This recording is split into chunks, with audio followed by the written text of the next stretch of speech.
Welcome to Right. Revenge of the Nerds. This is a podcast about the stories that could have led to your favorite movies, TV shows, and so much more. I'm Bradley Butin, and this is Brian S. Dennis, and the S stands for Moonchild. I love it. We will be your guides on this quest to level up your awesomeness. We will nerd out, we will get sidetracked, and we will have a great time. So a little bit to update everybody on.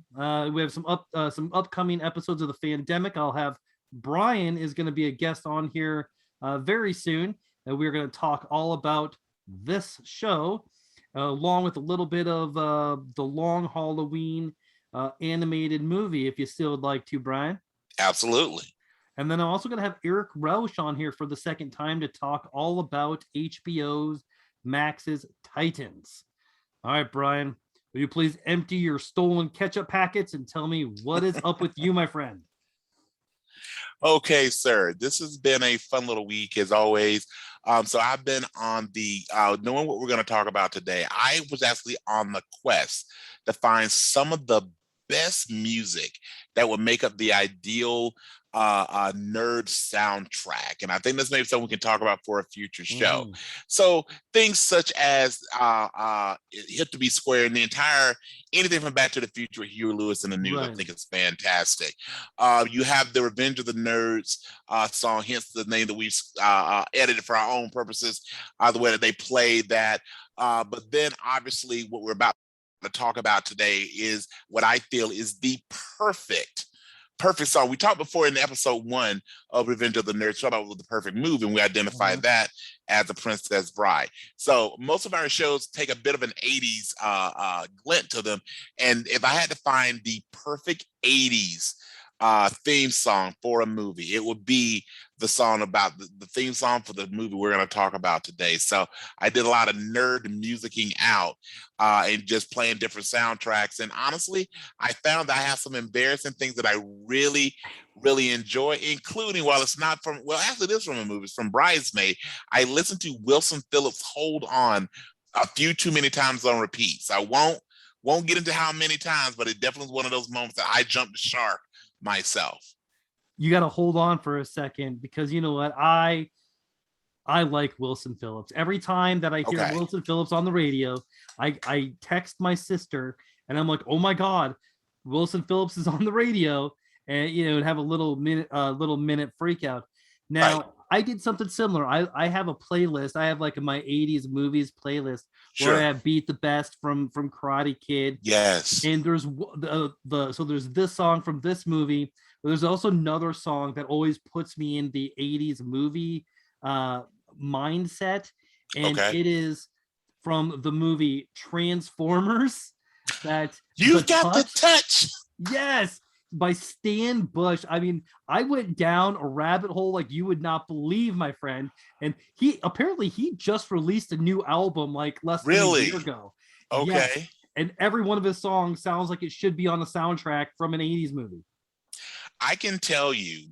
So again, as we do, we have our tangents, but we'll get to our movie we're going to talk about today. But I remember going and seeing Transformers the movie, actually, in the movie theater. And for those of you who are unfamiliar, the 80s, again, was really the golden era of cartoons for kids. Yes. You had, and I mean, and not just cartoons, but Monday through Friday cartoons. It was really when cartoons were, the Saturday block was fantastic, but really getting home after school and basically throwing your book bag on the floor. If you're like me, I grabbed my Funyuns and orange juice and I plopped myself in the living room and I turned on cartoons. We had Thundercats, we had Silverhawks, we had Jim and the Holograms. Yes, as a Black man, I'm proud to say I love me some Jim and the Holograms. We had G.I. Joe, and of course we had Transformers, the original Transformers, not the Michael Bay big noisy stuff, but the true the true version of Transformers. And then they had Transformers the movie. I think it was 85 or 86 when it came out. 85. Yeah. And so I remember I begged my mom to take me to see Transformers the movie. And real quick, this is a woman that actually took me because she wanted to see it. She took her son to see Eddie Murphy's Raw Oh okay, my because gosh. she wanted to see it and she Very couldn't cool. find a babysitter. So I'm sitting in there, and if you've never seen Eddie Murphy's Raw, go YouTube just like the first 5 minutes of it. Yeah. By the way, one of the first signs of Samuel L. Jackson, remember, as always, the L stands for motherfucker. Now, with that being said, that's my goal, to find a Samuel L. Jackson reference every one of these podcasts. But with that being said, I begged her to go see Transformers. So she takes me. Now, again, spoiler alert. But as someone that, like most kids, my favorite Transformer was Optimus Prime. Oh yeah. And if you've seen the movie Transformers, the animated Transformers, the movie, I own it, both digital and DVD. And the Transformers, which is, think about the trauma of this, they have the characters actually be killed. I don't mean die peacefully, like in a war, like shot with lasers, and you see the eyes darken, and one of them that dies is Optimus Prime. Yes. And it's just horribly traumatic. Stand. One shall fall. Yes. Frank Weller. Sometimes you may have seen this when people go, "Hey, who would you have narrate your life story?" And it's like, if it's other than Morgan Freeman, it would be, and I usually say it's Samuel L. Jackson. I've already did my Samuel L. Jackson joke. But the voice of Optimus Prime, think about how cool. Everything will be dramatic. He tied his shoes for the first time today. On the last week we talked about how the actor that played Kit would be awesome, but imagine having a new Knight Rider with the voice of Optimus Prime as Kit. Wow. I mean, I oftentimes fantasize that Kit was a transformer that forgot how to transform. Correct. I have to wear a hood to keep my mind from blowing. Yes, like he just needed just a little. He needed a little more energon. But real quick to put a pin on that. So at the end, so the rest of the movie, I couldn't care less about once Optimus died. Like they go to like the planet of junk and all that, and the Shark Cons. I really couldn't care. And then they have and I'm so sorry for. I'm sure this may seem like a good idea, but probably the character had the most pushback ever in the history of Transformers was Rodimus Prime. I mean, first off, the name isn't even original. No. And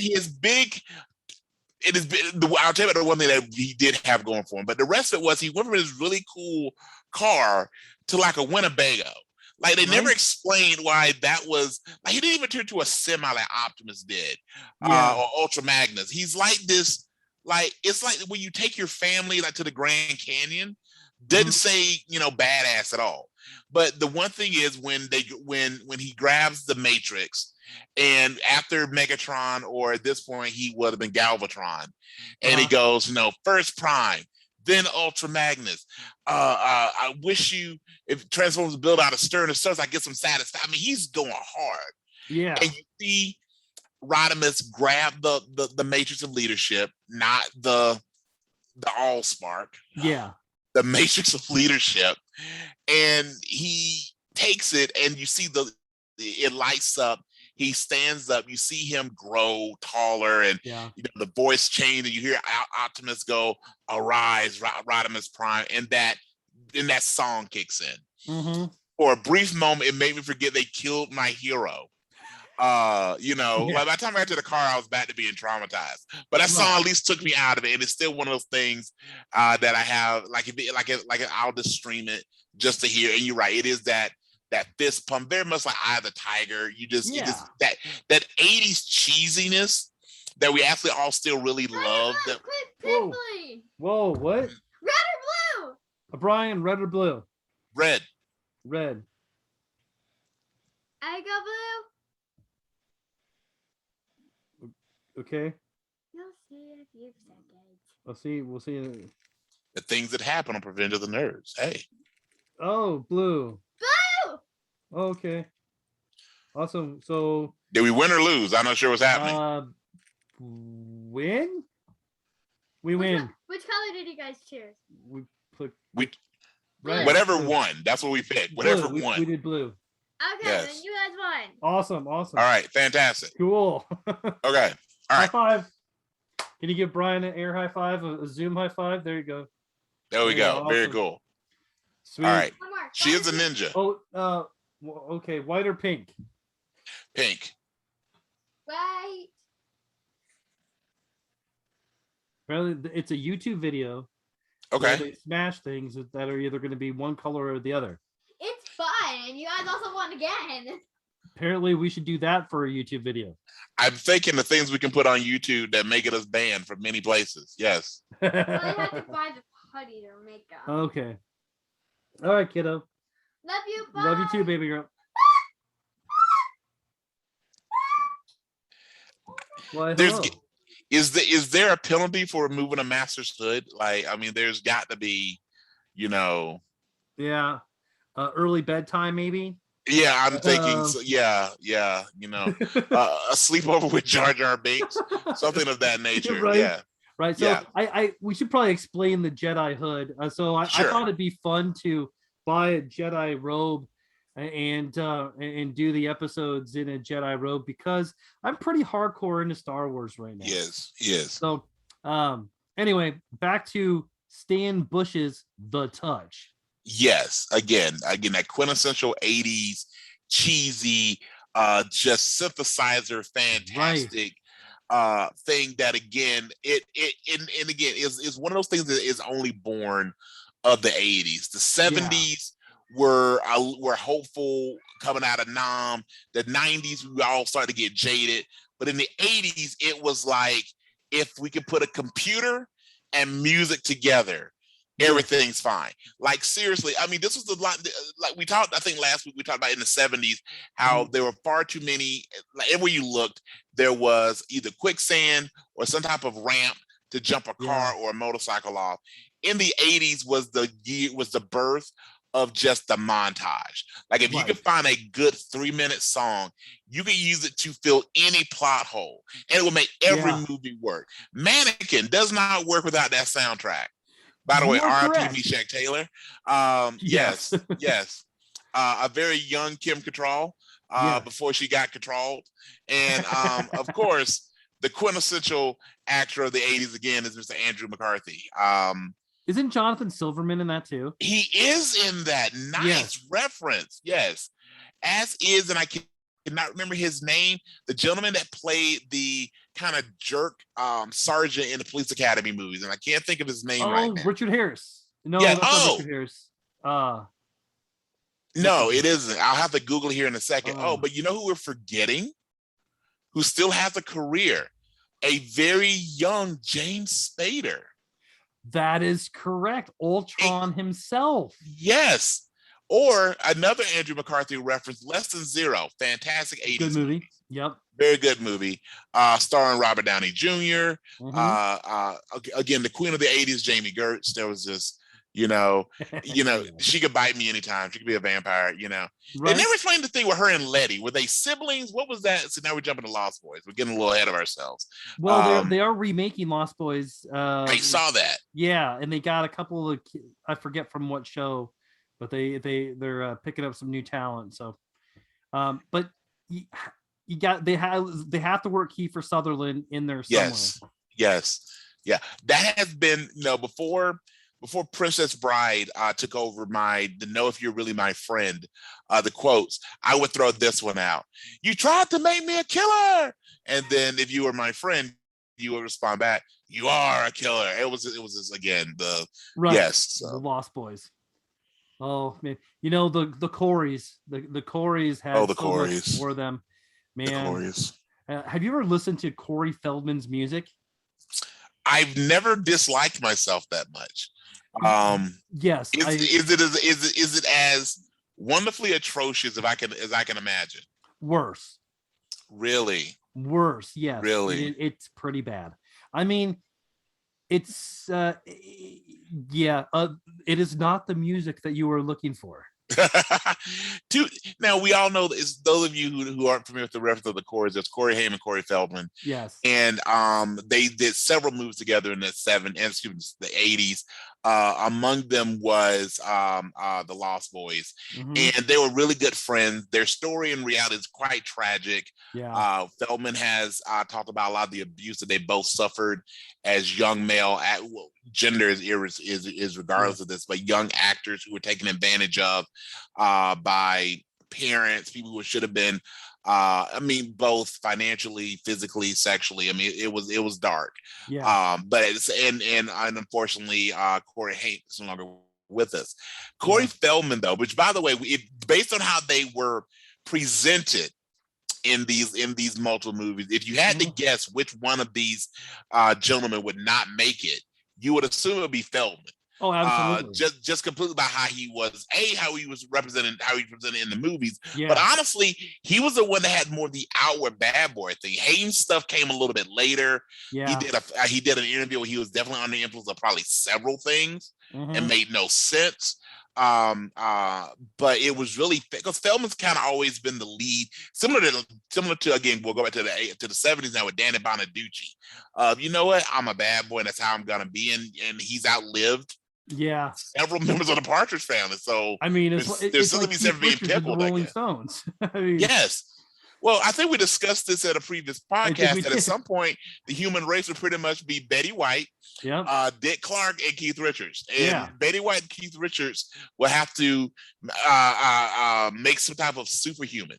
Or I mean, try. And here's a great, before we get into our actual subject matter for the day for Preventing the Nerves, I dare anyone when they hear this, here's a Google challenge for you. Find a young picture of Morgan Freeman. He was born like 65. He was. By the way, and I saw this somewhere. It was an interview he did, and they asked him like what was some of his major accomplishments, and he goes, one thing he's proudest for is did you ever watch the on PBS? They had a show called The Electric Company. No. Okay. So on PBS, they had a show called the Public Broadcasting. They had a show called The Electric Company, and it was kind of it started in the early 70s. Okay. It kind of was a hipper Sesame Street that was live action. Oh, so okay. they had, I mean, it was a very diverse show. Think about this is in the early to mid 70s. Yeah. The show had the cast of everybody underneath the rainbow. They brought in a lot of kind of funk, the early days of breakdancing, a lot of these things, but it was educational show. They would learn lessons. They actually had an episode, I never forget, they had an episode on healthy eating, whatever you're talking about in, again, early 70s, talking about people eating disorders, and did all these sort of things about, you know, if you want to lose weight, it's a healthy way to do it, and all these sort of things. So because it was public broadcasting, there's no advertising money.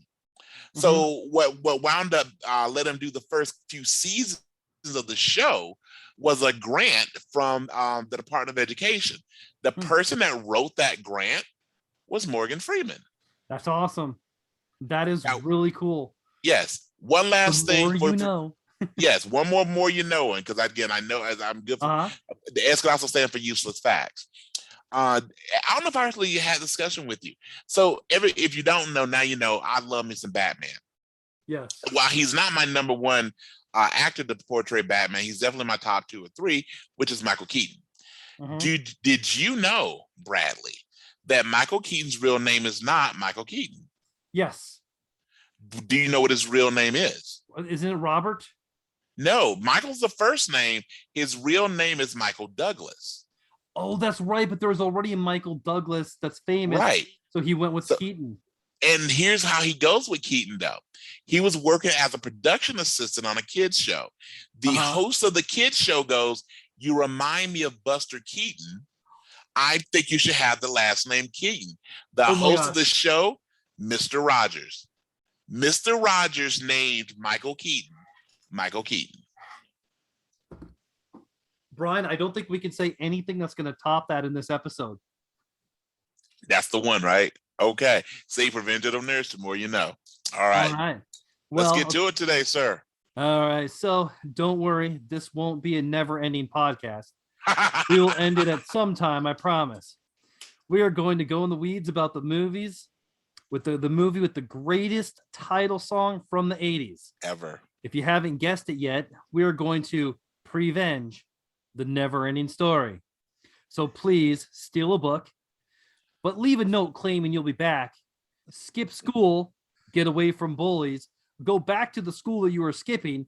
Don't forget to call for Falcor. And Brian, did you know during the first Ivory Tower scene, when the group of Fantasians are gathered together, If you look closely, you will see Yoda, Mickey Mouse, Chewbacca, C-3PO, Ewoks, E.T., What? and Gumby.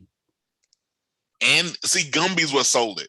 Right. Gumby is what makes it. Okay. I Yeah. love the Star Wars references, but Gumby made an Gumby. appearance in Fantasia. Yes. That is outstanding. By the Yes. way, you could tell this movie was not made in the US by the fact that they called the land, which we'll talk about with a backstory, but the land in which they inhabit is called Fantasia, and they were not sued because there's a very powerful company that has made a lot of money off the name, the term Fantasia. Yeah. Okay, so again, if you didn't know this was a film that was made outside of the U.S. borders and therefore a lot of U.S. copyright laws, this is a good sign of it. Okay, so I did not know that. Yeah. That is fantastic. Right. That you may have trumped my Michael Keaton Batman information. That was I will really take good. it. I will think All so. right. Brian, are Yes. you ready to prevenge the never-ending story? Absolutely. Why don't So, you take us to school first? yes, and sir. Give our friends out in the world a never-ending story refresher. All Let's right. So go. we'll cover the Neverending Story a little bit briefly, give the backstory of the Neverending Story. So Neverending Story came out in, I want to say, 1984, and here was the actual premise of the story. So you have a young man, and and one reason that this movie still rings true because this is a story that really does. Not only is the title of a Neverending Story, but the actual plot, the experience that brings the movie to life, actually could happen today. So you have a young man named Bastion who's very quiet. His mother's passed away. He's raised by a somewhat, very disengaged father. Yeah. And Bastion has a very vivid imagination. Right. So as Bastion, as you heard Brad explain, Bastion encounters bullies at his school and he winds up running away. And in the process of this, he encounters a book which he steals and does leave a note saying, "I'll be back." He then hides in an attic kind of cubbyhole area and begins to read the book.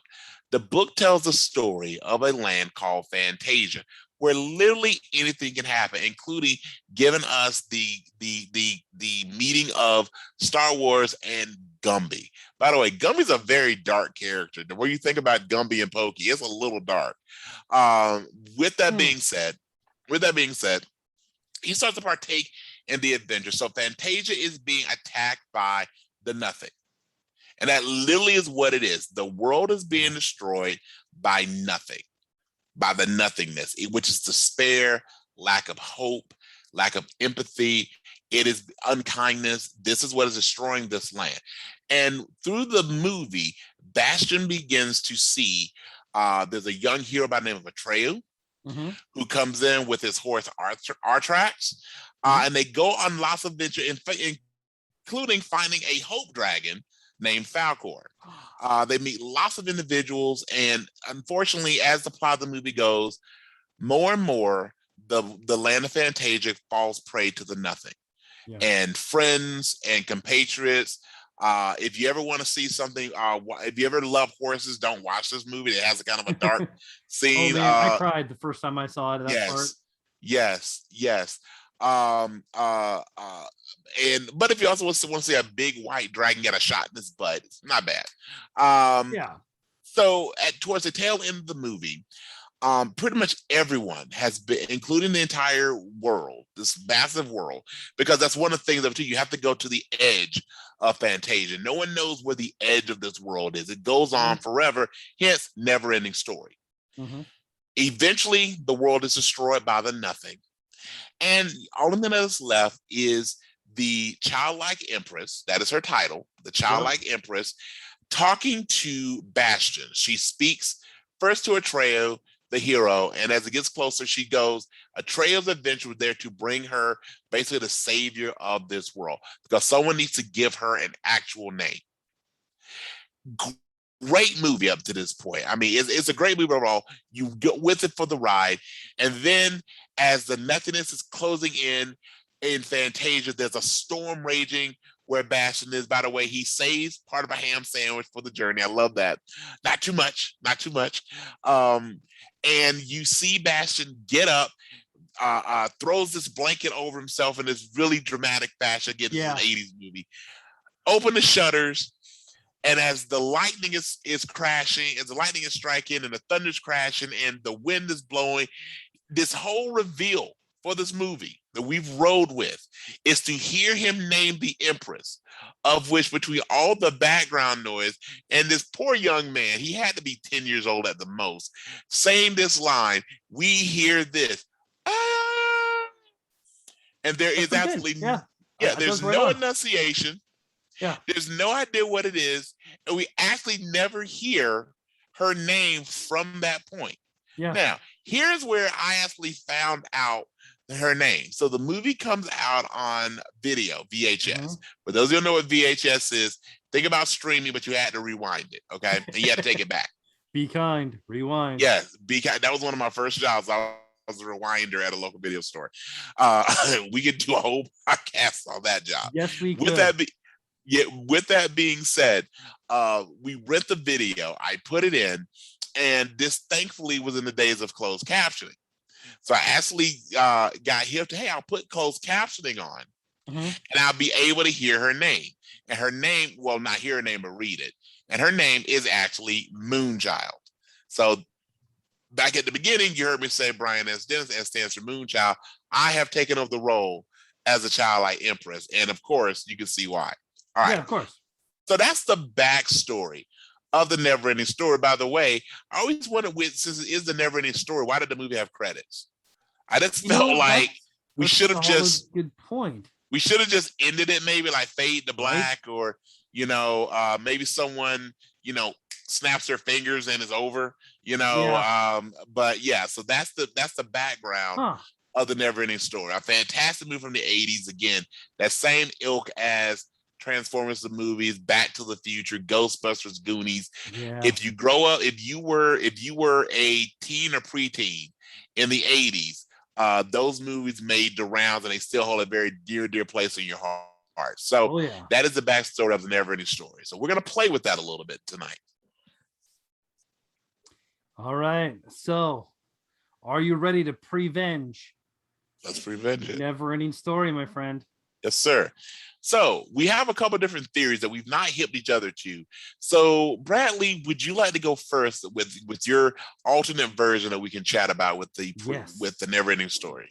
Yeah, I would. What I would say, the story that I would go with would be the leading in would be with the bookkeeper, and I would have that.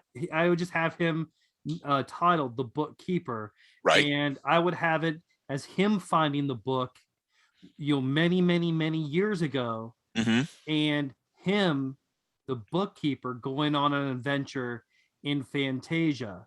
But you don't know that until the end. So you don't know that that's the bookkeeper. Sure. You just see him, the little boy back, in whatever decade he would be a little boy, going into a bookshop, finding the book, and have a similar situation like Bastion.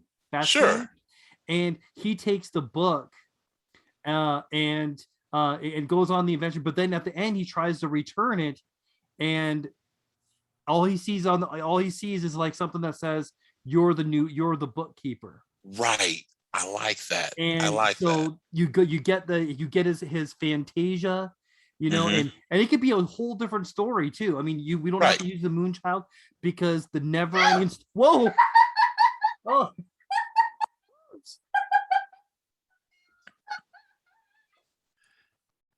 I got ninja'd.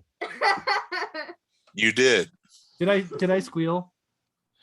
I won't call it a squeal. It may have been a bit of a yip, but we won't go full squeal. We won't go full squeal. It was a little too short for a squeal, but there definitely was a yip there. You're gonna wake up with a mohawk. Oh no! You said I don't scare you, and I scared you.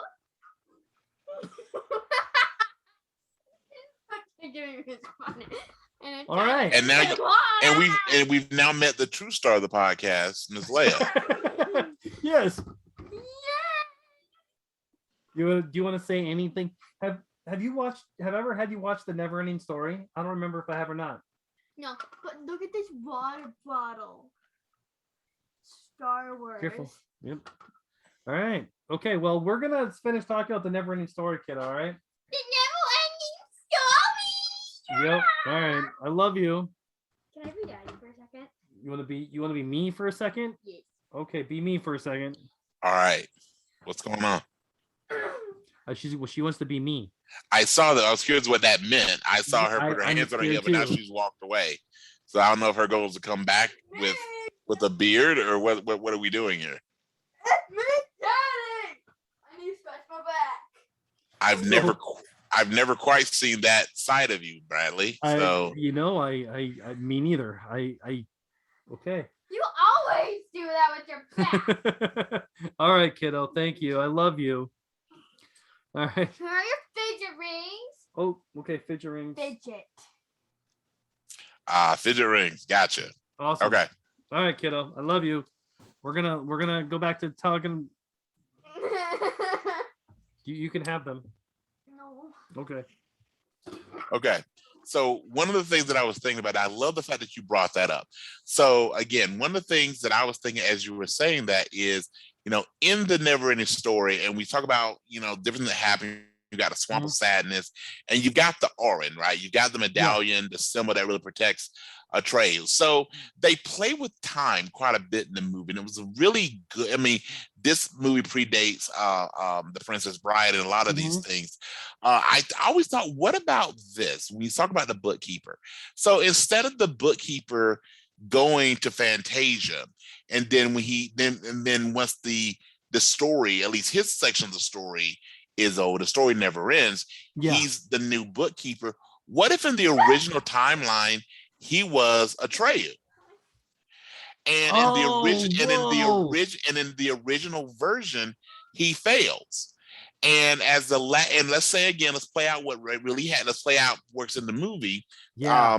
The last two survivors of Fantasia are Atreyu and the childlike Empress. Right. And with her last ditch effort, she realizes that the true savior of this land isn't in Fantasia. It's from someplace. She may not even know where. Right. But she used the last bit of the magic that makes Fantasia, and sends a very young Atreyu to our world. That is awesome. And he has the book, and he grows up. And similar to, have you ever seen The Sorcerer's Apprentice with Nicolas Cage? Okay, I saw something movie, by the way. Yeah, it really is. It really is. It actually, you could play with the idea of the book. The book will find the true savior, right? Right. So she sends him to the book, takes him to Earth, our timeline, and you can imagine that he's a teenager in the movie. So let's say he's 14. Yeah. By the time the actual movie would start, it's been 40 years easily.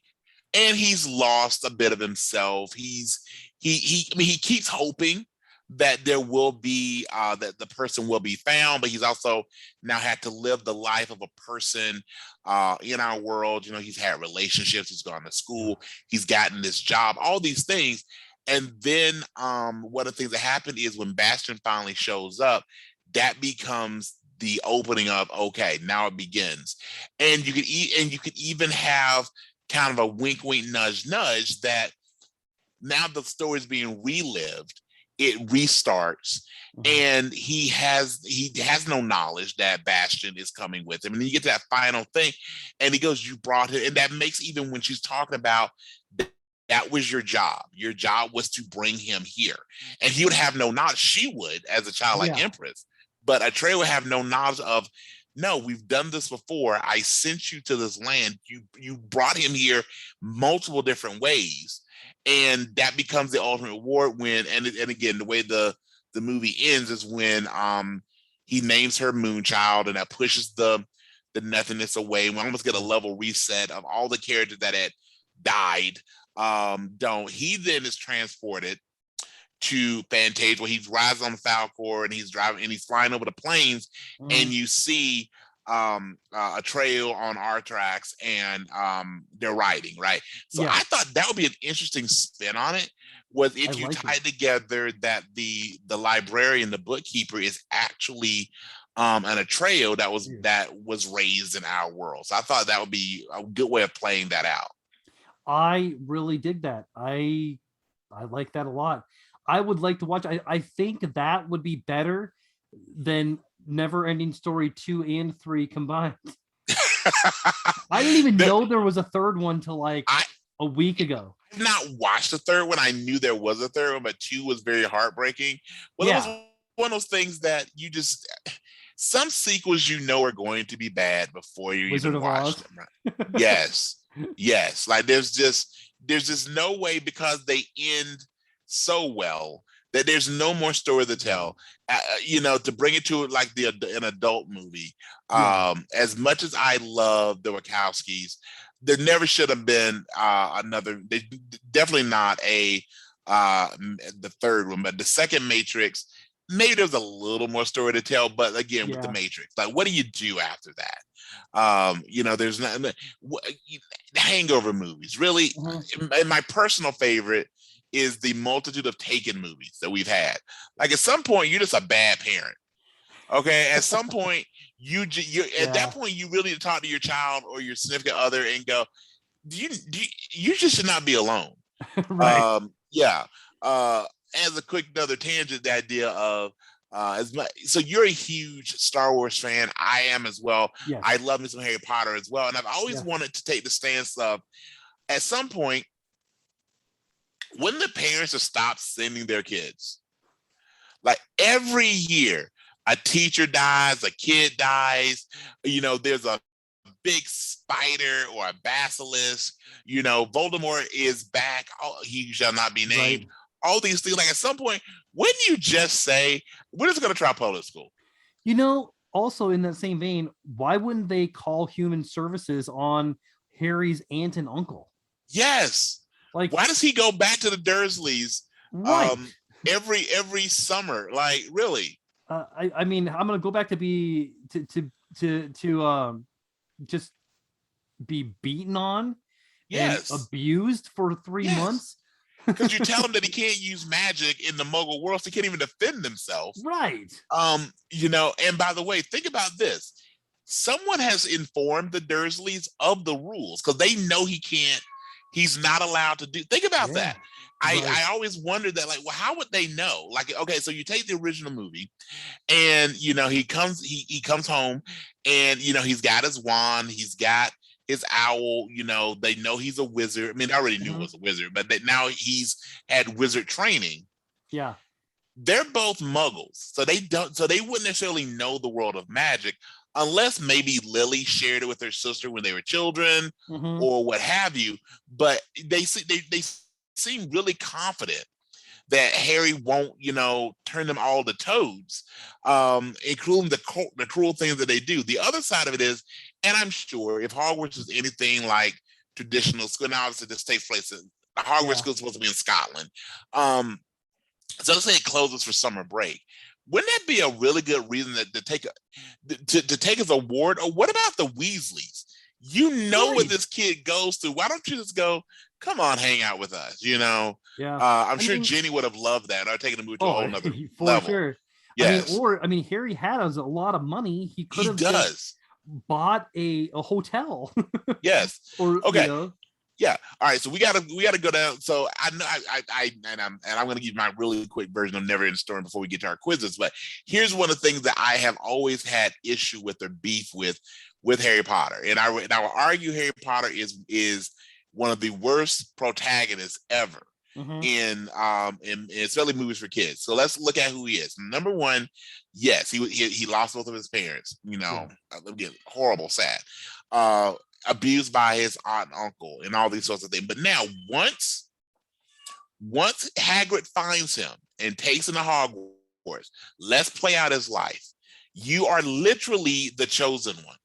Yeah. You are the most famous kid in the magical world. Your parents left you a ton of, and they never exactly explain how Harry's parents had so much money. Like the Dursleys, or the Lily, I forget Lily's last, I think it was maybe Evans.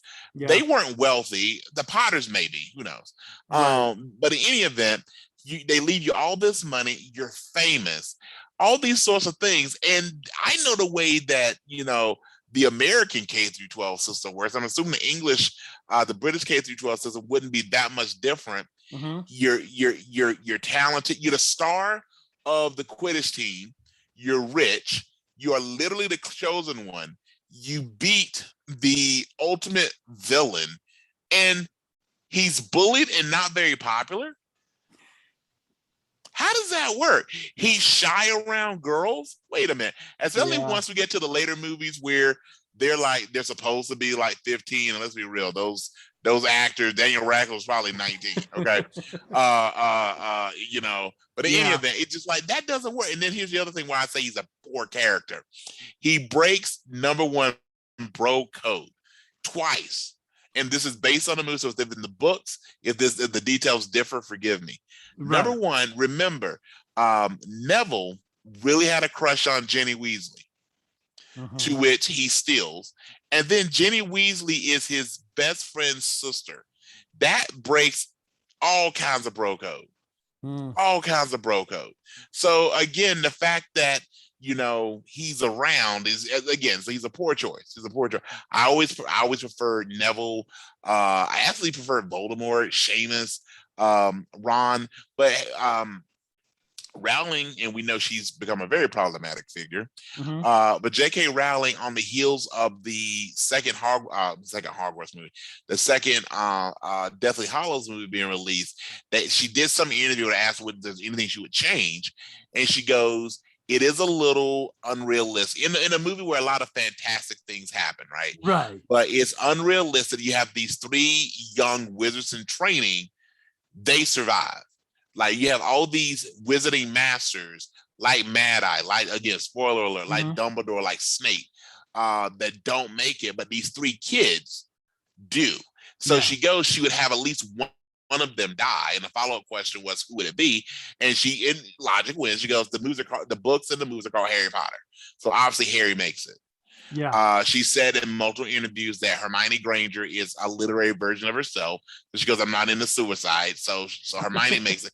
So that only leaves you one choice, Byron, and your hand-me-down robes. So I have a really good friend who has the biggest crush on Rupert Grint, and I go, well, if J.K. wrote the books today, Rupert ain't making it. So he goes the way of many of the Weasleys, and again, R.I.P.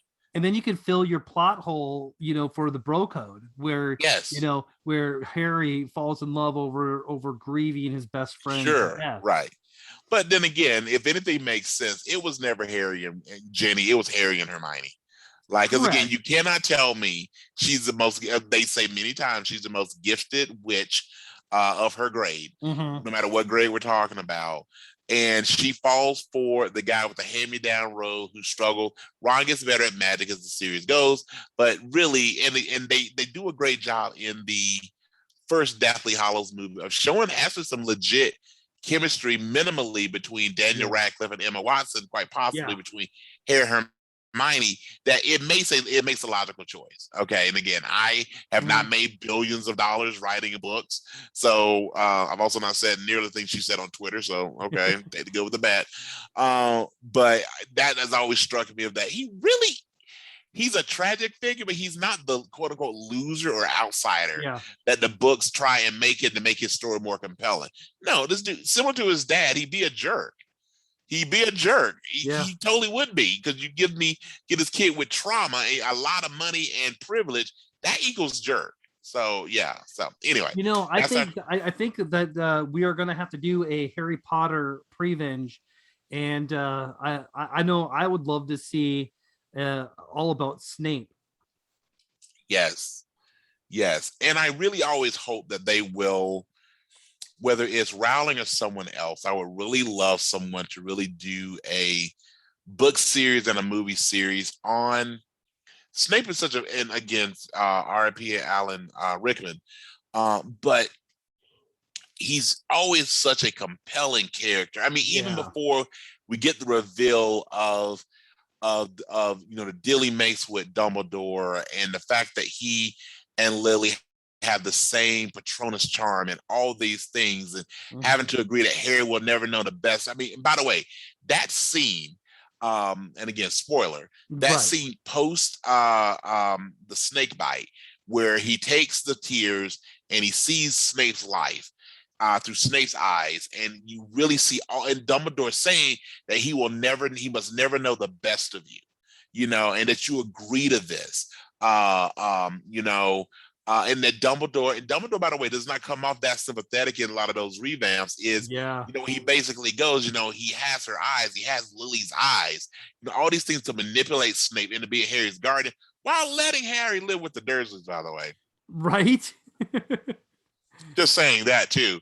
Yeah. There's some problematic things there, but anyway, I would always hope that they would do some type of Snape story to really, again, I think just he is a very compelling character. Mhm. He has a great story to tell, and I think that's something we would love. Obviously, they would have to find someone else that would play him, not only younger, but just that piece of it. So yeah, absolutely. Awesome. All right, Brian, we ready to move on to the segment of the week? I think we are. So you went first last week. I'll let you go first this week. How's that? That is correct. So, all right. So I am still pretty hardcore into Star Wars, and I was actually gonna stray off and do something a little bit different, and then I had an idea pop into my head, and so I was watching Star Wars Visions on Disney Plus. I don't know if you've watched that yet or not. A little bit. It's fantastic. Well, anyway, so then I got this idea. Yep. Hang on. Perfect.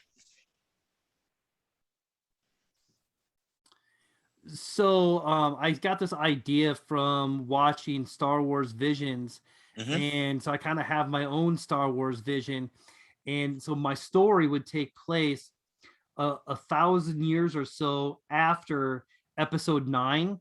Okay. And so what happens is after Revenge of the Sith, after Episode 9, or after Episode 9, Rise of the Skywalker. Yep.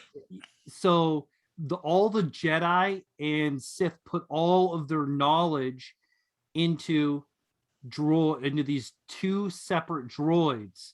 And then as time goes on, history has forgotten about the Jedi and the Sith. Sure. So the balance has been there. So the world, the galaxy is just going along and everything like that. And then fast forward to several centuries later, a little girl finds a spaceship, and she stumbles onto this droid who is looking for the right person to become a Jedi. And they come across a set of twins. So because you have the Sith droid and the Jedi droid, sure, pretty much have all of the knowledge of the Force, of the two light orders, side, dark side, everything. And they find these kids. So now when the galaxy needs it most, now we have the Force sensitives. There's always been people that are Force sensitive, but they just didn't really know what to do with it, and how to unlock like lightsabers and things like that. And so it's kind of like a soft reboot. You would have to have R2-D2 would be one of the droids. Okay. And all of the knowledge of the Jedi would be put into R2-D2. Okay. And so like the first thing that they would see is you would have a hologram pop up of Yoda or Luke saying something to this kid, and right. And so then this becomes their training, and so the droids is what carries on the Force. Right. Well, first off, you got to call it Episode 10 Droid Wars, right? But with that being said, I love that. So number one, and I think it would be really ironic. So first of all, I think that's a great premise. I love the fact we fast forward 1,000 years to give the universe time to forget, right? And so you have these, and I think you could even start it again from a cinematic standpoint, because they're droids. They're just holding on to their program. So they've not fought each other at all. So what winds up happening is, let's say, and in my head, you would almost have to have R2, like you said, I think the perfect holder of all Jedi knowledge. But part of me goes, if we really wanted to make this unique, who has to be the holder of Sith knowledge, right? It has to be. Yes, and you could even do the thing of C-3PO as a protocol droid. They take him. They could even wipe his memory or what have you. Yeah. And then you feel so. But then you have these two droids that have always been friends.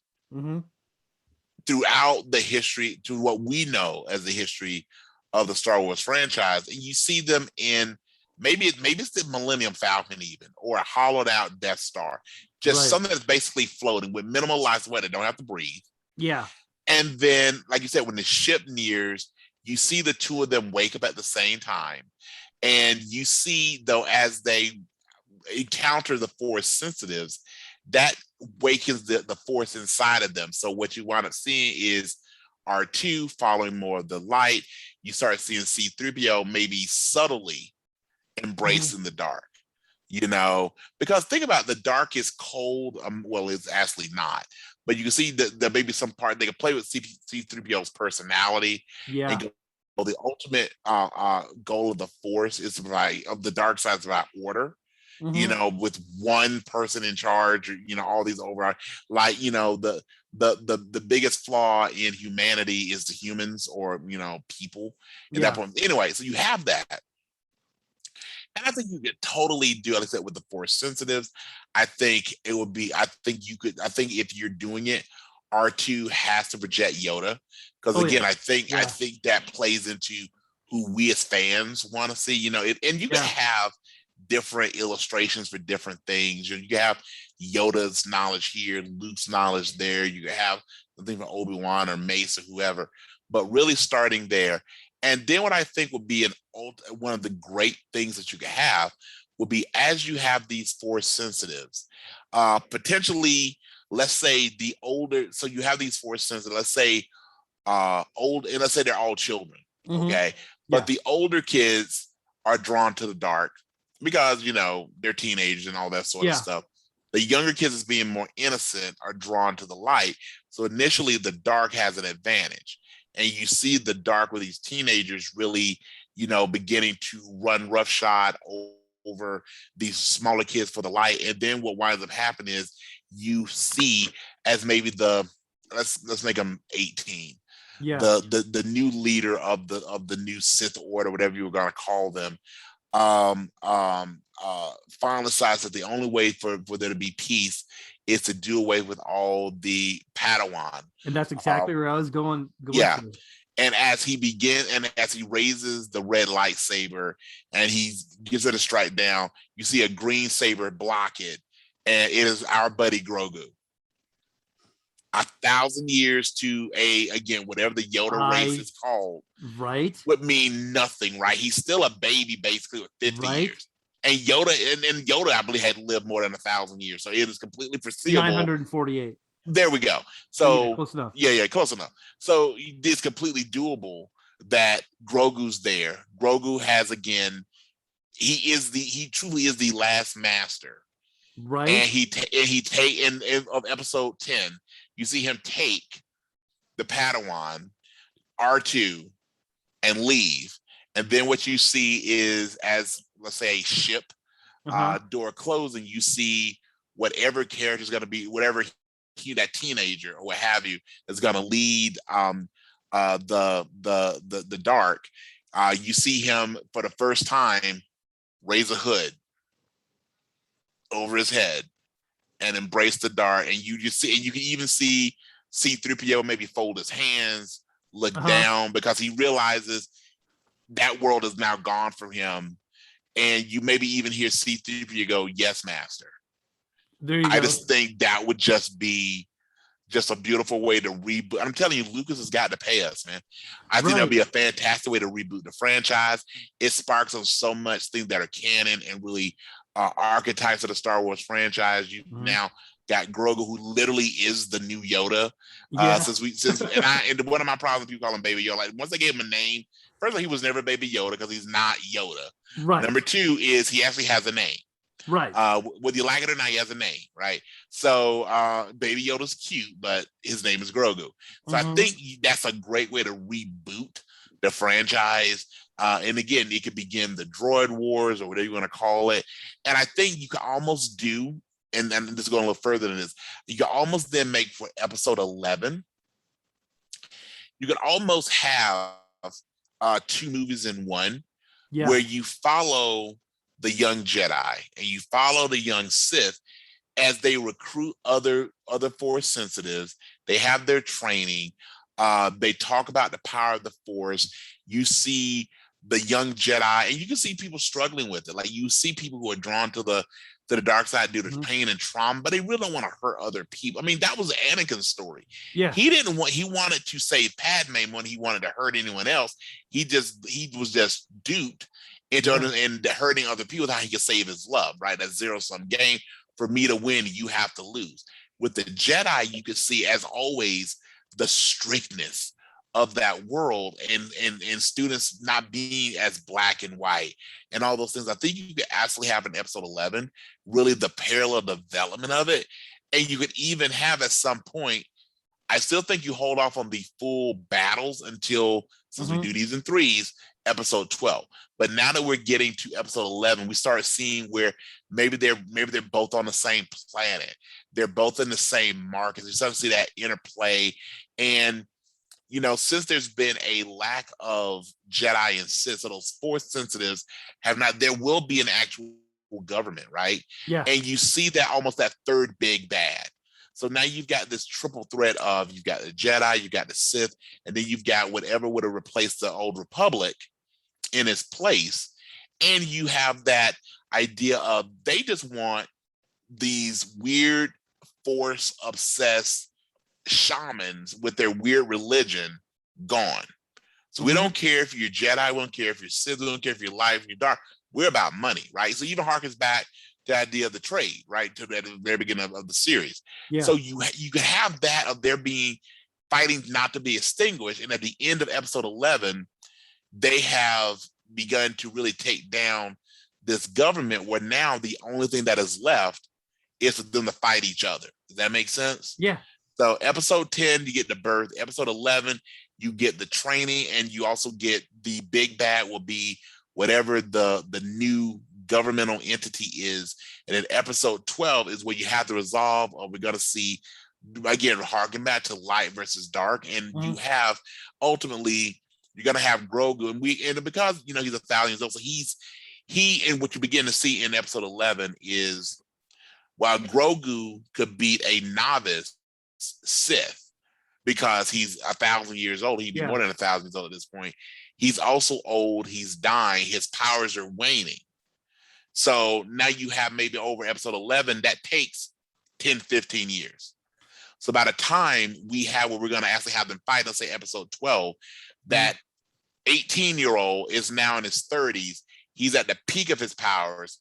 Grogu now is getting close to 1,200 years, 1,200 years old. His powers are on the decline, so they're meeting in the middle. Yeah, I like so that. now it's a fair fight. So anyway, and another thing we could do is with the third party, you have the Jedi and Sith that mold together and form an order, and then you have the other part of them go over to, we'll call it the new government or whatever you want to call it. And they'll be the fighting arm of that government. Yes. And then you'll have like the Jedi Sith together, and then the rogues together, and there's, you know, so therefore, you know, you have the good, the bad, and the ugly, I guess, all together, right? You know, what would be a great cameo would be, so you have a whether it's X-wings or whatever, but you have your space battle, and they are, I mean, they're doing hyper jumps and they're flying all over hell, and you have these two ships, and you see them as they're fighting. Just briefly, they have to enter this weird planet's atmosphere, and now we've jumped ahead 1,000 years, and all you see as they fly, you see from the perspective of a dinosaur. They're two ships, so they briefly touch Earth and go about their, just briefly. That again, that galaxy far, far away, we've hyper jumped to get to the Milky Way, and then the long, long time ago, we've now moved ahead over 1,000 years, so they're seeing the dawn of civilization. This, and again, I just always love. I think that would be a great perspective. While these folks are flying, you know, spacecraft and having laser sword battles, you know, the T-Rex was walking around with a big head and tiny arms. I just think that would just make a great, quick little nod. Like you just see again, they look up to the sky, they see this, and then they go about it. Then they get out of the atmosphere and keep flying. And you never mention again, but just a quick nudge to the audience. I think this be like a cool, you know, 3-second Well, you know, get in the film. or they crash on Earth and we just brought Star Wars to Earth. Maybe You that's know, what. the Maybe that's Marvel what. Comics. Marvel Yeah, Comics. There we go. Marvel. We just brought you Star Wars into Marvel Comics. there you go. And maybe that's what begins the ice age that destroys the dinosaurs. They change. We have climate change as a result of that. So yeah, but I love the idea of, again, having the knowledge being the droids, making it those two droids, having because I think you could definitely see there's aspect. C-3PO always complained. Yeah. I mean, I always wanted to see a C-3PO dot matrix battle, but That would've been awesome. yeah. So if you don't know the reference, get off this podcast. Right. But anyway, I always thought that C-3PO always And Comb the Desert. yeah. It's all about merchandising, man. It's all about merchandising. Yeah. Yeah. Barf. No, that's my name. I'm a wog. I'm sorry, I'm a Mog. Half man, half dog. I'm my own best friend. Okay. God. That one may go down again in nerd world. That may go down right behind Princess Bride as the most quoted movie. I mean, that one's beautiful. That one's beautiful. But in any event, I do like the idea of having the droids, having them be the compasses of the knowledge, and then slowly showing the breaking. And again, I think the ultimate end of this would be, it's really, let's say episode 12 is it. Yeah. Let's say, I think you have to have one, if not both droids somehow die. Mhm. Whether it is, I could maybe see 3PO makes one last ditch to return to the light, and then the leader of the Sith, you see, impale him. R2 in saving C-3PO just takes a lot of damage, where C-3PO is going to continue on, but R2, slowly shuts down. Whatever, but I do think you'd have to have at least one of the droids no longer function. And that also then means, especially if it's R2, I think that maybe who it should be is R2. Then it's more tragic. But also at that point, the entire, so at the end of the movie, if you have these things happen, R2 dies and Grogu dies. Maybe Grogu wins the battle, but Grogu dies. At this point, this entire new generation of Jedi Padawan, all that knowledge that Grogu had is gone. All the knowledge that R2 had is gone. So you now are truthfully the Jedi. Yeah. That you can't lean on the past anymore. This is, and you have to and we talked before about maybe making like a gray order. Like, you now remake this and you can redo this in a new image. I think we would then see the birth of a truly, they still call themselves Jedi. Mm-hmm. But you could see that take another way other than living the path that was laid out by past Jedi. So you could definitely, I think, have some fun with that. And then you could spin it off in a television series, especially with our buddies over here at Disney Plus. Yeah. And then have a lot of fun with it. So yeah, I think that was a great idea. Awesome. Thank you. All right. Are you what ready? do you got for me, my friend? Okay. So here's what I want to do. So last week I was a bit unfair, is that we played nerd dating profile. Okay. And so for those of you that have not had a chance to listen to the previous podcast, we did a nerd dating profile, and I picked a character that I know and love, but he was a little obscure for my buddy Bradley, and I thought we'd play with the rules a bit. So I'm going to give you the dating profile. And last week, previous podcast, you said, "Hey, let me ask 5 questions." I think 5 might be a little much. So I'll tell you what, I'm going to read the dating profile, and I'll read as many times as you want, but I will give you 3 questions. All right. You can ask, and they can be any question you want, other than obviously who is the person, right? Well, that'll be my first question. Yeah, okay. This whole thing, like, hey, if you were a genie, if you had a genie, what would be your first wish? More wishes, right? By the way, real quick, that was one of the things that Aladdin did that no other genie movie did. They laid the rules down that you could not wish for more wishes. It had always, to me, been a character flaw. Like, if you can have 3 wishes, why not just wish for like unlimited wishes? Yeah, that would be my first wish, right? Yeah. So I love the fact that Aladdin, again, our buddies over at Disney, we got to get a corporate sponsor at some point. Why not them? Is the idea that, again, Genie, R.I.P. Robin, I've done a lot of R.I.Ps this show. R.I.P. to Robin Williams laid out that you can't wish for more wishes. So I thought that was just brilliant. Okay. All right. So are you ready, sir? I am ready.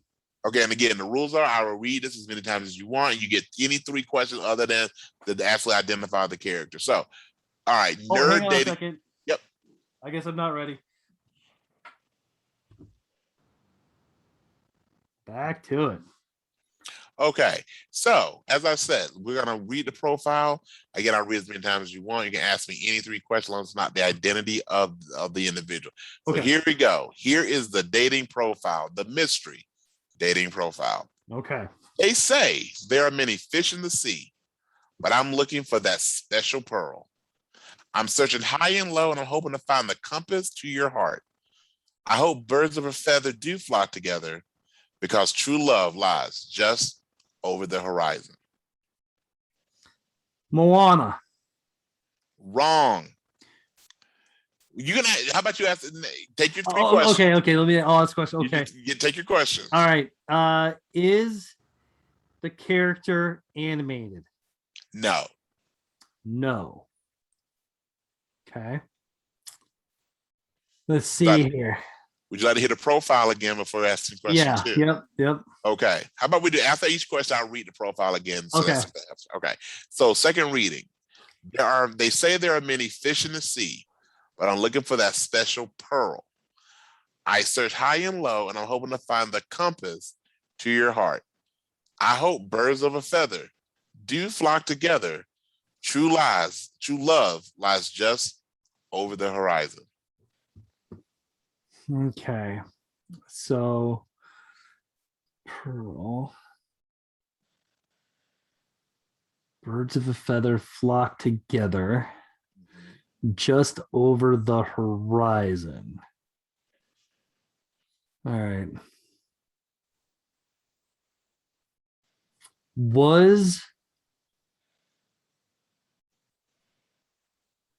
Is the character based in a movie that was made in the last 10 years?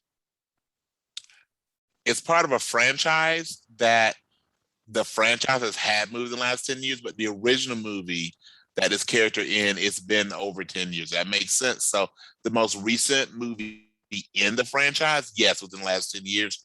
But the first movie, which is where you probably would know this character from, over 10 years ago. But again, to give you another hint, this is the primary, and this is a main character. Okay. This is the main character in a very popular movie franchise that's probably been around for, at this point, 15, close to 20 years. But there is a series of it is a franchise with, I think, 5 movies at this point. Franchise. 5 movies, Mm-hmm. 15 years. So that puts us in about 2005, 2006. And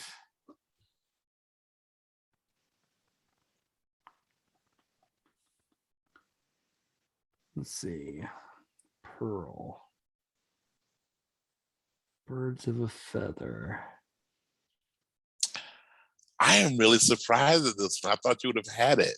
Oh, I'm better man. at this than I thought. Okay. Yeah, you're pretty good at this. Okay. I mean, I'm also pretty bad at these too. So Yeah, it'll be a different quiz Oh. next week, but I figured I would restart. Okay, so I'm gonna read it one more time. See, and Okay. I'm gonna enunciate the clues, and here we go. Okay, all right. So they say there are many fish in the sea, but I'm looking for that special pearl. I search high and low, hoping to find the compass to your heart. I hope birds of a feather do flock together. True love lies just over the horizon. Primary character, movie franchise, very successful movie, especially. I'll give, maybe this hint helps.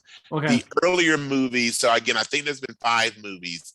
The first 3 movies were significantly more successful than the last 2. One of the things that impacted that is that, other than this character, the one that you're trying to figure out, other than this character, there were major cast changes in the subsequent movies. So movies 1 through 3, same cast, same storyline. Starting at movie 4, other than this character, major cast changes and some storyline changes are definitely still worth it. So they still made money, but Okay. were not nearly as successful and were not not nearly as good.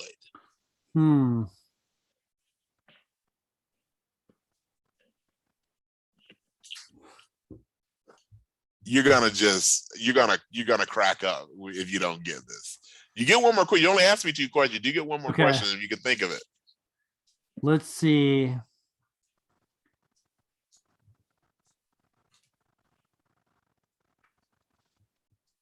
I got nothing. What is it? All right. The answer is Captain Jack Sparrow from Pearl, the Legend of the Black Pearl. The Compass. The compass. The Fish in the sea. Yes. Birds of a feather over the horizon. Keep a weathered eye for the horizon. Yes, sir. You know what? And I should have asked if it was Disney or not. I should. Yeah. That's okay. That's okay. Yeah. And good as job. I said, yes. And again, we will have a different quiz for you next week. But yes, that is Captain Jack. So yes. We will celebrate if I ever win. We will. I tell you what, if you ever get one of these, I'll buy you a big bottle of rum. Okay. How's that? Good, right. I like it. You can do that. Okay. That was fun. That was a lot of fun. I like that. That's so much fun. So Brian, where can people out there get a hold of you? Again, so my social media pretty much is only on Facebook, Brian Stephen Dennis. You can find me on Facebook. I am not a big Twitter person, but as you will hear from Bradley, but you can always find me on Facebook. I always love for people just to reach out. We can always chat it up, and it's a great thing. But yes, Brian Stephen Dennis on Facebook. All right, you can thank you so much for the episode. This has been episode 3. So we are going to be launching pretty much in about a week. This is the 3rd episode. I want to get 4 episodes out there at once, and then it'll be on a weekly basis, and it'll either be live or we'll do the videos put up there. We're still making some decisions there. So you can find me on Facebook at the Fandemic. You can tweet me at Fandemic3. Like Brian, I don't spend too much time on Twitter. So now if you want to support the show, yes. So if you find value in the content that I'm producing, please consider supporting the show. You can look us up on the Fandemic at patreon.com. And you can download audio versions of this if you're not finding it on YouTube. Also, like, subscribe, leave us messages, tell us what we're doing right, wrong. Become our friend because we like people. Absolutely. And as always, again, once these are out, listen to the shows, enjoy the shows. We make these shows because number one, they're fun for us. We really want to be fun for you. So as you see, no matter what, we started off talking about Never Ending Story of Moonchild, and we went from that to Captain Jack to Transformers. We jumped around. As you can see, there's no topic that is safe from us. So the things you would love to hear us chat about, feel free to shoot us a message and we would definitely find a way. And again, our weekly challenge, if for somehow for Brian to whittle in a Samuel Jackson reference, and as always, the L stands for, you know what it stands for. So we look forward to hearing from each and every one of you in our journey through Revenge of the Nerds. All right, Brian, do you have anything else you want to say to the people out there? As always, on Revenge of the Nerds, the only thing is there's no one more awesome than you. You're welcome for leveling up your awesomeness. I think we did that backwards, but that's okay. That's okay. That's how we roll. That's right, man.